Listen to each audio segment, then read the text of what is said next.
আজকে তৈরি করি মুসুর ডালের খিচুড়ি। বাটাবাটি ঝামেলা ছাড়াই কিন্তু খুব সহজেই তৈরি করি, আর খাইতে কিন্তু অসাধারণ লাগে। ছোট বাচ্চা থেকে বয়স্ক এটা কিন্তু সবারই ভালো লাগবে খেতে, আর বানানো তো খুবই সহজ। আর কালারটা দেখো, জাস্ট অসাধারণ হচ্ছে।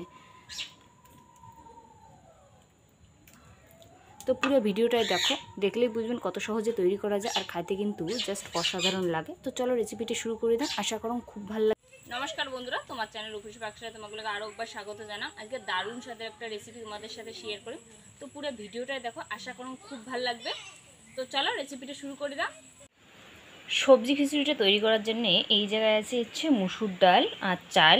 এই জায়গায় আছে মুসুর ডাল হচ্ছে 1.5 কাপ, আর চাল আছে কিন্তু 2 কাপ। নর্মাল যে চা খাওয়া কাপ, সেই কাপ দিয়ে আমি কিন্তু মাপিয়ে নিলাম। এটা পরিষ্কার করে কিন্তু ধুয়ে নিলাম। আর এপাশে কিছু আছে হচ্ছে সবজি, আলু, পটল আর হচ্ছে বেগুন।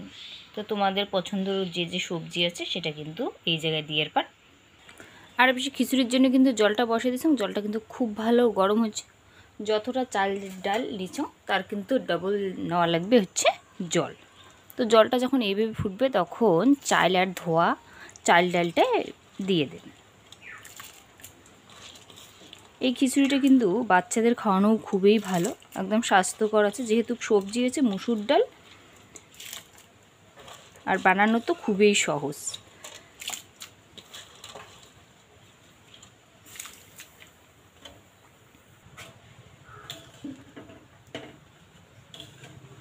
ব্যাস, এটা একটু যখন 50% চাল ডালটা সিদ্ধ হবে, তারপর যত সবজি আছে এই জায়গায় কিন্তু দিয়ে দেন। তো এটা হতে কিন্তু 15 মিনিটের মতো তো মিনিমাম সময় লাগবেই। তো 15 মিনিট পর দেখে লাগছে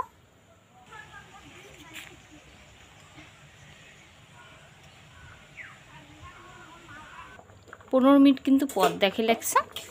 দেখো চাল ডালটা কিন্তু হাফ কিন্তু সিদ্ধ হয়ে গেছে। এবার দিয়ে দিন হচ্ছে কাটা সবজিগুলো। ফার্স্টে দিয়ে দিন হচ্ছে পটল, তারপরে দিয়ে দিন হচ্ছে বেগুন। সবজিটা কিন্তু কম বেশি করে নিয়ে পান।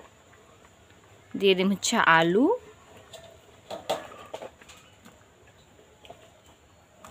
সবগুলো একটু ভালো করে নাড়িয়ে নিন।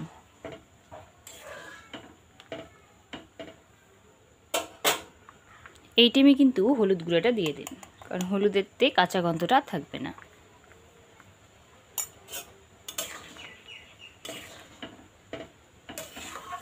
ব্যাস, এটা আরও ভালো করে সেদ্ধ করার জন্য একটু সময় দেওয়া লাগবে।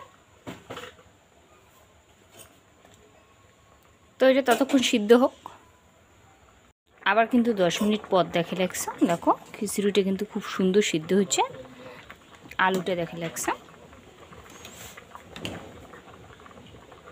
দেখো কত ভালো সিদ্ধ হচ্ছে। সব সবজিগুলো কিন্তু পুরো সিদ্ধ হয়ে গেছে, আর ডাল কালাইও কিন্তু খুব সুন্দর সিদ্ধ হয়ে গেছে। খিচুড়িটা ওই পেশে হতে হতে এই পেশে আরও একটা কড়াই বসিয়ে দিয়েছিলাম। এবার দিয়ে দিন কড়াই দিচ্ছে সর্ষের তেল। সর্ষের তেলটা কিন্তু ভালো করে গরম হচ্ছে। এবার দিয়ে দিন 4খানা শুকনো লঙ্কা, আর দিয়ে দিন এই যে আছে দারচিনি আর লবঙ্গ, এটা দিয়ে দিন।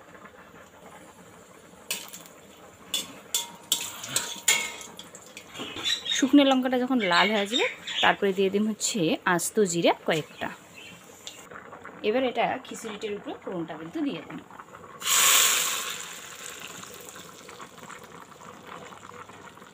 এবার দিয়ে দিন হচ্ছে স্বাদ মতো কিন্তু লবণ। লবণটা দিয়ে ভালো করে মিশিয়ে নিন। খিচুড়িটি কিন্তু একেবারেই রেডি। এবার লাস্টে একটু ঘি ছড়ে দিলেই কিন্তু বাস একেবারে রান্নাটা কমপ্লিট। এটা আবার ঘিটা একটু ভালো করে মিশিয়ে নিন। বাস, খিচুড়িটা কিন্তু একেবারেই রেডি। দেখো খিচুড়ির ঘনত্বটা একদম কিন্তু পারফেক্ট আছে। ছোট বাচ্চা থেকে বয়স্ক কিন্তু সবারই ভালো লাগবে। দেখো এই খিচুড়ির কোনো মশলা, কিছু বাটাবাটি মশলা কিন্তু একটাও নেই। শুধু 2-4টে মরিচ, বাচ্চারা খালি কিন্তু মরিচটা বাদ দিয়ে তৈরি করি পান, বেশ এটা ভালোই লাগবে খেতে। এবার কিন্তু খিচুড়িটা প্লেটে নামিয়ে নিন।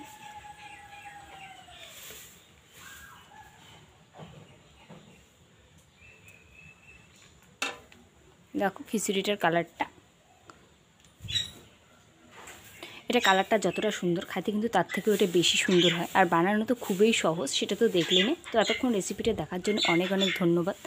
ভাল লাগলে অবশ্যই লাইক কমেন্ট শেয়ার করে ভুলবেন না। আর যদি এই চ্যানেলের নতুন দর্শক হয়ে থাকেন, চ্যানেলটাতে অবশ্যই সাবস্ক্রাইব করে দেবেন এরকমই নিত্য নতুন আর সহজ রান্নাগুলো পাওয়ার জন্য।